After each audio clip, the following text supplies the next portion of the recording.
Oi família, bom dia a todos, um dia ótimo para todo mundo, né?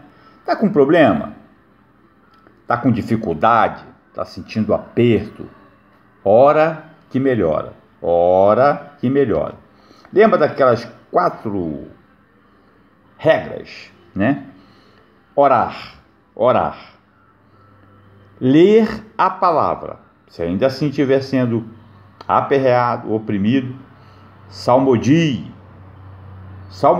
abra o seu coração, peça perdão, peça misericórdia, até se você nem sabe que fez alguma coisa errada, né? E confesse pecado. Procure um irmão, confesse pecado, cante louvores, vai melhorar, vai melhorar. Deus trabalha com a oração no tempo. Você ora e no tempo de Deus Ele vai trabalhar e vai dar resultado. Família, vamos orar? Vamos? Orar é muito bom, orar é profundo. Poucas pessoas sabem ou têm discernimento do poder que há na oração. Vamos orar. Pai, sou eu, Pai, teu filho, Thales Vicente Ferreira. Pai, obrigado por este dia. Estou aqui, Pai, fazendo a tua obra. Sou apenas um mensageiro, Pai, daquilo que sou tocado no meu coração. Que o Senhor me use, que o Senhor fale, que o Senhor possa, através de mim, de alguma forma, tocar nas pessoas. Eu sei que o Senhor pode tocar diretamente, Pai. Eu, às vezes, me pergunto por que o Senhor precisa da gente. Às vezes eu fico confuso com relação a isso, por que tudo isso? Mas eu sei que no tempo certo, cada um vai ter o seu discernimento, o seu entendimento. Quem sou eu para questionar o olheiro pelos vasos que ele faz? Senhor, coloco no teu altar a minha família, Pai, todos os meus familiares. Coloco no teu altar os internautas, todos eles, os seus familiares, todos aqueles que estiverem assistindo esse vídeo. Coloco no teu altar o pastor Wander, Pai, o pastor da Primeira Igreja Batista do Recreio, pastor Daniel Camaforte, Pai, que trabalho bonito, o pastor Joel, o pastor Washington, que o Casacap possa ser luz, sal para aquelas pessoas naquela comunidade e que o Centro de Cuidado Humano possa resplandecer a tua glória e que todos possam ali encontrar, ter o aconchego que eu tenho tido nos teus braços, no teu colo, nas vezes em que estou na tua presença. Abençoa, Pai, o meu pequeno grupo, a Marlene, Francisco, os filhos dele, todos os familiares, todos os que pertencem àquele grupo, Pai. Abençoa também, Pai, o meu pequeno grupo da intercessão, Pai, que todos eles possam estar sempre diante de Ti, na Tua presença, e que nós todos possamos formar um só corpo, uma só alma, um só espírito, aonde o Teu Filho Jesus seja o nosso cabeça, o nosso guia, o nosso mentor, e só Ele, Pai. E que essa cortina de demônio que impede o nosso acesso direto a Deus, que ela seja rasgada, Pai, para que as nossas orações não fiquem presas no teto, mas que ela suba até o teu altar. Pai, eu coloco agora a Jurema, minha irmã, no teu altar, Pai. Ah, Senhor, conforta, tranquiliza, que ela possa encontrar remanso, a Júlia, a Jupira, a Jandira. O que nós queremos, Pai? Nos relacionar, Pai. Eu sei que a dificuldade está, que nós parecemos até com o ouriço do mar, Pai, cheio de espinho. Mas se nós nos abraçarmos com cuidado, eu sei que nós não vamos machucar e não vamos espetar uns aos outros. Nós precisamos ter muito cuidado, mas precisamos nos relacionar. Somos família, Pai. Mesmo sangue, filho de Antônio e de Isabel, Pai. E nós precisamos dar o testemunho dessa família. Então nos ajude, Pai, para que a Tua luz, a Tua glória possa resplandecer na minha família. É assim que eu oro e agradeço, em nome do Teu Filho Jesus. Amém. Família, bom, nós estamos lendo o livro de João, né? É um testemunho de um dos discípulos de Deus. Muitas pessoas questionam a Bíblia, porque elas não conseguem compreender como pode um livro ser tão poderoso se foi escrito por homens, não é verdade? Homens comuns, como nós. E foi mesmo. O testemunho de João, ele deixa para a gente uma claridade muito grande.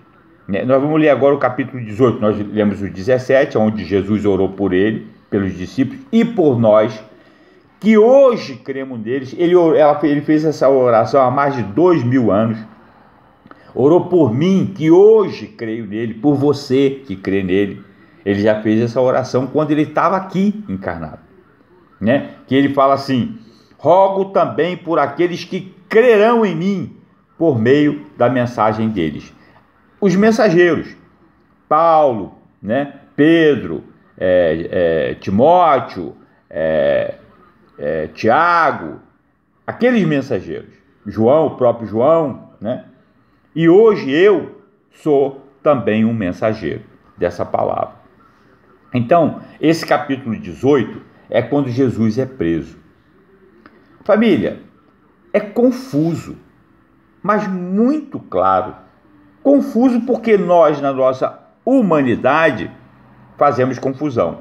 Mas ele é muito claro. Você acha que João era onipresente, estava em todos os lugares, vendo tudo o que estava acontecendo? Algumas coisas você consegue compreender que um disse para o outro, que contou para o outro, que era verdade, porque viu, porque estava lá. Os testemunhos antigamente, eles eram considerados. Se você olhar o relatório de Lucas, se você olhar o livro de Mateus, se você olhar o livro de Marcos, eles vão ter algumas coisas diferentes. Por exemplo, João não fala que um jovem que estava para ser preso saiu correndo nu. O Marcos fala. Eu acho até que esse jovem que estava ali assustado, amedrontado, que largou o lençol com que ele estava vestido e saiu correndo nu, escreveu o Evangelho. É o próprio Marcos que escreveu. Mateus já é mais profundo, ele vai na Escritura. Ele fala assim: para acontecer o que estava escrito, o testamento tem que ser cumprido. Se você olhar Isaías capítulo 53, você vai ver que está tudo descrito ali. Se você prestar atenção, Pedro, todos os discípulos fugiram, mas Pedro e mais um discípulo foram acompanhando Jesus. Esse um discípulo não revela o nome dele, eu acho que era João. Foi ele, inclusive, que facilitou a entrada de Pedro, aonde Jesus ia ser julgado lá por Caifás. O livro é muito claro, mas as pessoas, nas suas interpretações, é que fazem essa confusão. Vamos ler o capítulo 18? Vamos? Tendo terminado de orar, Jesus saiu com os seus discípulos e atravessou o vale do Cedron. Do outro lado havia um olival, onde entrou com eles. Ora, Judas, o traidor, conhecia aquele lugar, porque Jesus muitas vezes se reunira ali com os seus discípulos. Então Judas foi para o olival, levando consigo um destacamento de soldados e alguns guardas enviados pelos chefes dos sacerdotes e fariseus, levando tochas, lanternas e armas. Jesus, sabendo tudo que lhe ia acontecer, saiu e lhes perguntou: a quem vocês estão procurando? A Jesus de Nazaré, responderam eles. Sou eu, disse Jesus. E Judas, o traidor, estava com eles. Quando Jesus disse, sou eu, eles recuaram e caíram por terra. Novamente lhes perguntou, a quem procuram? E eles disseram, a Jesus de Nazaré. Respondeu Jesus, já lhe disse que sou eu. Se vocês estão me procurando, deixem ir embora estes homens. Isso aconteceu para que se cumprisse as palavras que ele dissera. Não perdi nenhum dos que me deste. Simão Pedro, que trazia uma espada, tirou-a e feriu o servo do sumo sacerdote, decepando-lhe a orelha direita. O nome daquele servo era Mal. Eles conheciam Mal, né? Ele viu o que tinha acontecido, que o Pedro tinha feito. Jesus, porém, depois nós vamos ver lá na frente que os parentes de Mal estavam depois inquirindo Pedro lá dentro. Jesus, porém, ordenou a Pedro, guarde a espada, acaso não haverei de beber o cálice que o Pai me deu? Olha que interessante, ao invés de eles levarem Jesus ao sumo sacerdote diretamente, que era Caifás, levaram Jesus a Anás, que havia sido anteriormente o sumo sacerdote. Assim, o destacamento de soldados com os seus comandantes e os guardas dos judeus prenderam Jesus, amarraram-no e o levaram primeiramente a Anás, que era sogro de Caifás, o sumo sacerdote naquele ano. Caifás era quem tinha dito aos judeus que seria bom que um homem morresse pelo povo. Pedro nega Jesus. Simão Pedro e outro discípulo estavam seguindo Jesus. Por ser conhecido do sumo sacerdote, este discípulo entrou com Jesus no pátio da casa do sumo sacerdote. Provavelmente, mas Pedro teve que ficar esperando do lado de fora da porta. Provavelmente esse discípulo que entrou deve ter conversado com alguém lá dentro, voltou e liberou a entrada de Pedro. O outro discípulo, que era conhecido do sumo sacerdote, voltou, falou com a moça encarregada da porta e fez Pedro entrar. Ela então perguntou a Pedro: você não é um dos discípulos desse homem? Ele respondeu: não sou. Fazia frio, os servos e os guardas estavam ao redor de uma fogueira que haviam feito para se aquecerem. Pedro também estava em pé com eles, aquecendo-se. Enquanto isso, o sumo sacerdote interrogou Jesus acerca dos seus discípulos e dos seus ensinamentos. Ora, você acha que João estava em todos os lugares? Estava também lá junto como sumo sacerdote quando ele estava interrogando Jesus? Eu creio que não, mas ele ficou sabendo do que ficou acontecendo lá. Respondeu-lhe Jesus: eu falei abertamente ao mundo, sempre ensinei nas sinagogas e no templo, onde todos os judeus se reúnem. Nada disse em segredo. Por que me interrogas? Pergunta aos que me ouviram. Certamente eles sabem o que eu disse. Quando Jesus disse isso, um dos guardas que estava perto bateu-lhe no rosto. Isso é jeito de responder ao sumo sacerdote? Perguntou ele. Respondeu Jesus: se eu disse algo de mal, denuncio o mal. Mas se eu falei a verdade, por que me bateu? Então Anás enviou Jesus de mãos amarradas a Caifás, o sumo sacerdote. Enquanto Simão Pedro estava se aquecendo, perguntaram-lhe: você não é um dos discípulos dele? Ele negou, dizendo: não sou.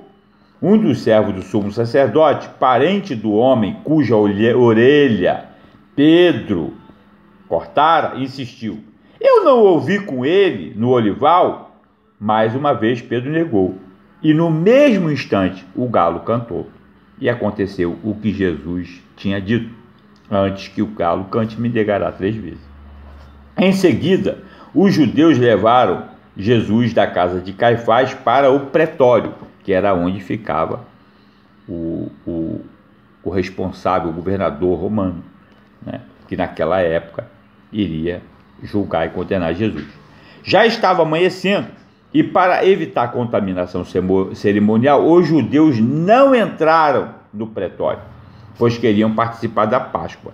Então Pilatos saiu para falar com eles e perguntou: que acusação você tem contra este homem? Responderam eles: se ele não fosse criminoso, não o teríamos entregado a ti.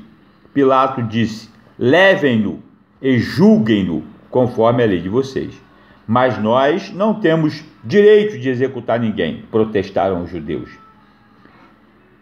Isso aconteceu para que se cumprissem as palavras que Jesus tinha dito, indicando a espécie de morte que ele estava para sofrer.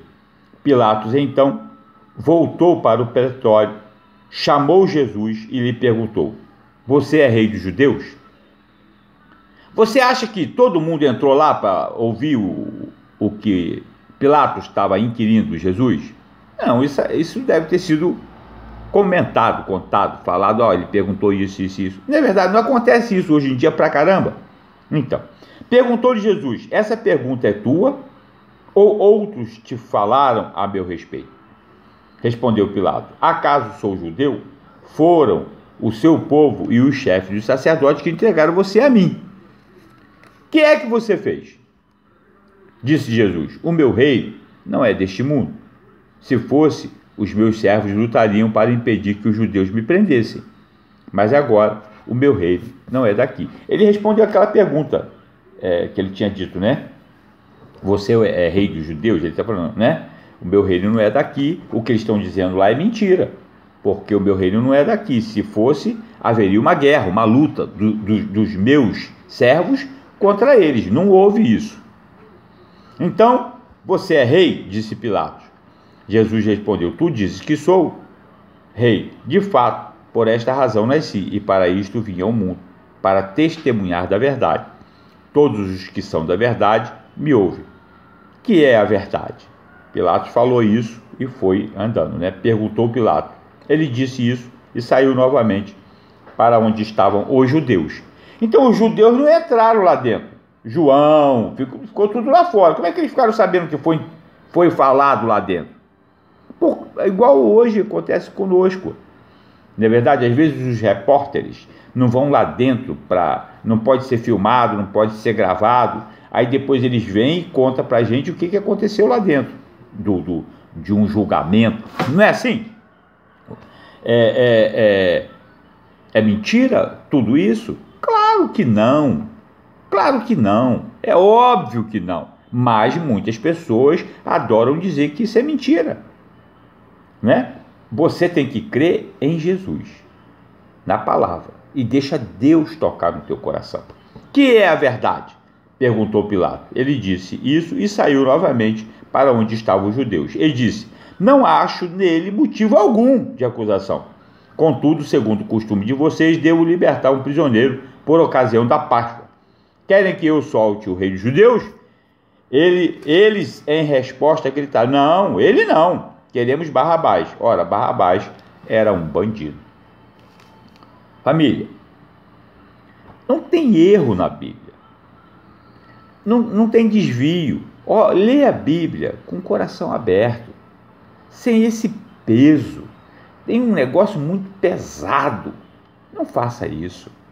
A Bíblia, se você olhar o Testamento, o Velho Testamento, ela tinha que ser cumprida. Lê o Isaías, que foi escrito há mais de 500 anos antes de Jesus nascer. Ele fala claramente, você vai ter um discernimento profundo. Deus vai falar para você: eu estou cumprindo tudo aquilo que eu falei. Como agora ele está falando, tudo que está escrito no Novo Testamento vai acontecer. E se você olhar conforme estava escrito, aconteceu isso assim, assim. Está tudo muito claro. Muito claro. Então, família, abre o teu coração, deixa Deus falar com você. Internauta, lê a Bíblia, mas lê a Bíblia com o coração aberto. Não lê com o coração duro. Para com esse negócio de ficar fazendo, sabe, um negócio aí que na cabeça de algumas pessoas que fazem, viaja na maionese, vamos falar assim. Viaja na maionese. É simples, é transparente, é claro, é fácil de compreender. É só você abrir o seu coração. Vamos orar? Vamos? Pai, na tua palavra está escrito que o Senhor mesmo daria entendimento, discernimento. O Senhor mesmo ensinaria, Pai. Ensina teus filhos, toca no coração, dá discernimento. A tua palavra não tem erro, não faz curva, não esconde nada, Pai. Não tem nada escondido na tua palavra, ela é muito clara. Aquele que trai, aquele que nega, aquele que mente, aquele que vende, aquele que trapaceia, aquele que se corrompe, está tudo na tua palavra com muita clareza. Eu sou só um mensageiro, Pai, nada mais do que um mensageiro. Que o Senhor use a minha boca para que a mensagem que é tua seja transmitida. Que não eu fale, mas que o Senhor fale e que as palavras que saírem da minha boca sejam as suas e toque no coração de cada um, dos internautas, dos meus familiares, para que possam abrir os olhos, para que possam curar a surdez, curar a cegueira espiritual, para que tenham fé e creiam que só o Senhor, só Jesus, só o teu Filho é o caminho, é a verdade, é a vida. Ele tem a vida eterna, que nós precisamos ser um só corpo, uma só alma, um só espírito, e possamos ir em direção ao alvo, que é o céu. Ah, Pai, ajuda para que a gente não caia, perdoa, misericórdia, perdoa os meus pecados, perdoa as minhas intrigas, perdoa as minhas maledicências, perdoa tudo aquilo, Pai, que eu tenha feito de errado, perdoa até os pecados que eu ainda vou cometer, Pai. Pai, coloco a minha família no teu altar, coloco a minha esposa, minha ajudadora idônea no teu altar, coloco aquela obra na casa da Jurema no teu altar. A Jurema, Pai, toca no coração dela, abre os olhos dela, a mente dela, Pai, para que ela possa verdadeiramente entrar o Espírito Santo dentro dela, tirar toda essa crença, essa coisa em espírito, reencarnação, essa filosofia, essa sociologia que é humana, Pai, mas que possa então resplandecer a tua graça através do teu Espírito Santo. Ah, Senhor, distribui do teu Espírito para minha família. É assim que eu oro, agradeço, em nome do teu Filho Jesus. Amém. Internautas e minha família, um dia ótimo, que Deus abençoe muito, um beijo. Fica com Deus. Amém.